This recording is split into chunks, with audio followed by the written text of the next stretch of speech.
आखिर क्यों तवज्जो नहीं दे रहे विधानसभा समितियों को अधिकारी? विधायिका और कार्यपालिका में टकराव झारखंड की सेहत के लिए ठीक नहीं होगा। नमस्कार, आजाद सिपाही विशेष में आपका स्वागत है। मैं हूं राकेश सिंह।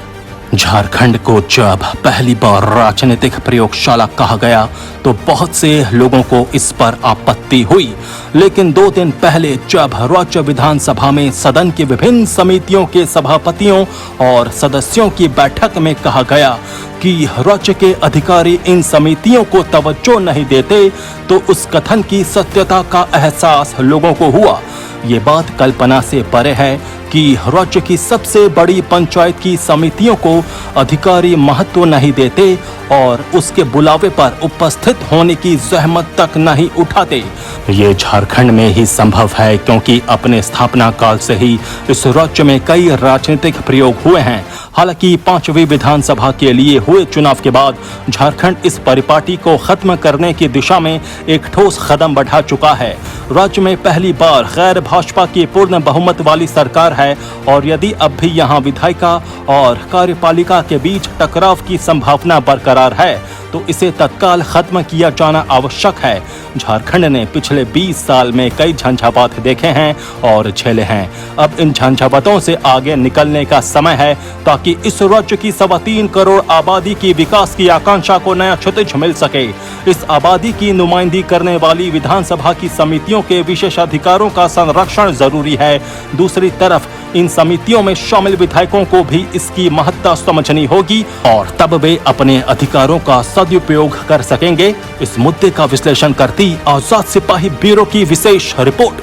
देश की आजादी के बाद जब डॉक्टर बाबा साहेब भीमराव अंबेडकर को देश का संविधान तैयार करने की जिम्मेवारी मिली, तो उनके सामने सबसे बड़ी चुनौती देश को एकजुट रखकर उसके लिए आगे का रास्ता बनाने की थी।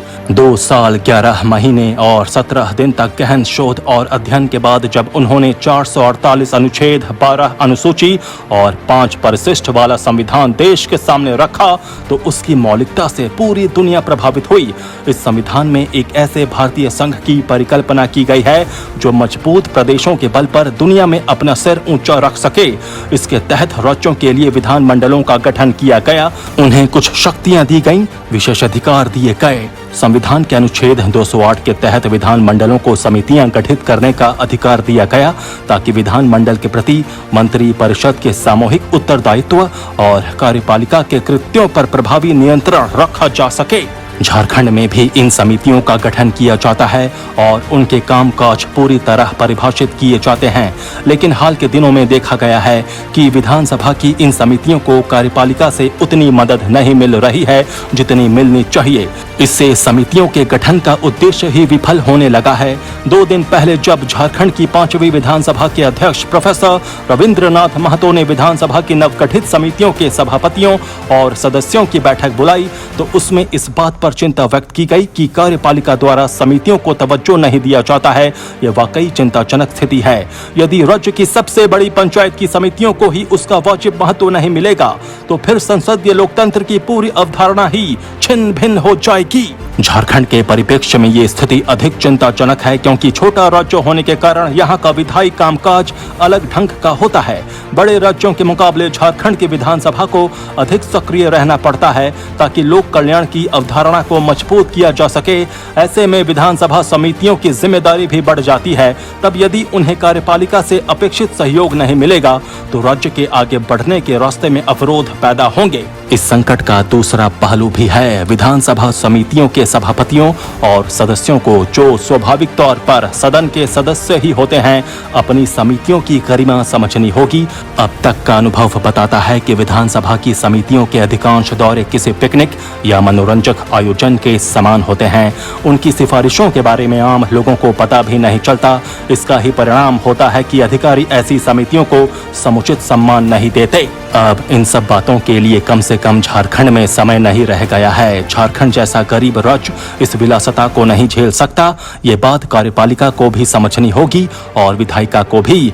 लोगों की आकांक्षाएं हिलोरे मार रही हैं, ये सभी को पता है। यदि विधायिका और कार्यपालिका में तलवारें खींची रहेंगी या खींचने की आकांक्षा रहेंगी तो फिर सरकार की सारी ऊर्जा उस स्थिति को सामान्य बनाने में ही खर्च हो जाएगी और लोक कल्याण की जिस अवधारणा को लेकर उसे सत्ता हासिल हुई है वही पराजित हो जाएगा। इसलिए विधानसभा समितियों के विशेषाधिकारों का संरक्षण जरूरी है। ये समितियां सरकार को उसके कामकाज का आईना दिखाती हैं, इसलिए कार्यपालिका को इनका समुचित सम्मान करना ही चाहिए।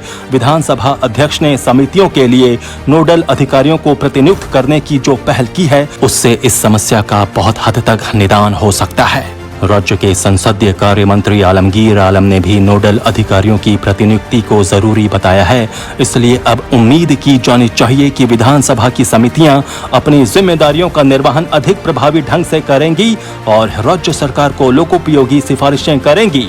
लोकतंत्र में विचारों की भिन्नता हमेशा श्रेयस्कर होती है, लेकिन टकराव और अलगाव का इसमें कोई स्थान नहीं होता।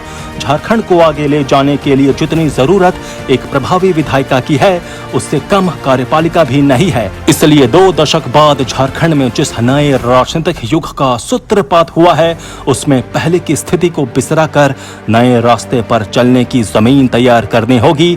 इसमें समाज के सभी वर्गों का सहयोग जरूरी और अनिवार्य है। ये बात झारखंड के विधायक, अधिकारी और दूसरे लोग जितनी जल्दी समझ लेंगे उतना ही अच्छा होगा। ऐसा करने से ही झारखंड में विकास का असली सूरज उदय होगा और इसके प्रकाश से राज्य के विकास का पथ आलोकित होगा। आजाद सिपाही में अभी इतना ही। खबरों की और भी अधिक जानकारी के लिए आप पढ़ते रहिए अपना लोकप्रिय दैनिक अखबार आजाद सिपाही। आप हमारे इस YouTube चैनल को जरूर सब्सक्राइब करें। आप हमारे Facebook पेज को भी जरूर लाइक करें। जुड़े रहिए आजाद सिपाही के साथ। धन्यवाद।